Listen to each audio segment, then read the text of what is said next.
அவனுக்கு அது இருக்க, இவனுக்கு இது இருக்க, இவன் 30 ரட்சிக்கப்பட்டான், இவனுக்கு எப்படி இப்படி வந்துச்சு, அதெல்லாம் பார்க்கவே பார்க்காத.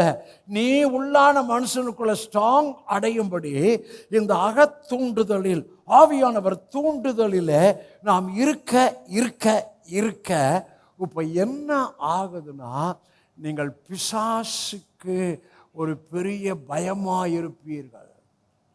வியாதி உங்களை பயமுறுத்தாது. ஐயோ அது இல்லையே இது இல்லையே என்ற அந்த எண்ணம் வராது. ஏன் வராது? உள்ளான மனுஷன் ஸ்ட்ராங் ஆயிட்டேன்.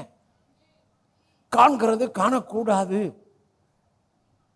ஆனால் சீக்கிரம் உள்ளான மனுஷன்ல நான் வளர்ந்துக்கிட்டு வர்றேன். ஆகவே நிச்சயமாய் காணக்கூடாதது என் ஆவிக்குள்ள ஆசீர்வாதமாக இருக்கு, அதை நான் பார்ப்பேன் என்றத விசுவாசத்தில் இருப்பீங்க.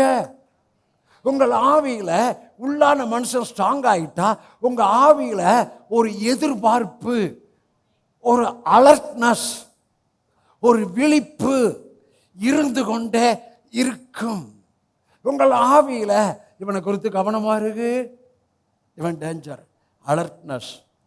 இவனுக்கு தூரமாறு, அது அலர்ட்னஸ், ஒரு அவேர்னஸ்.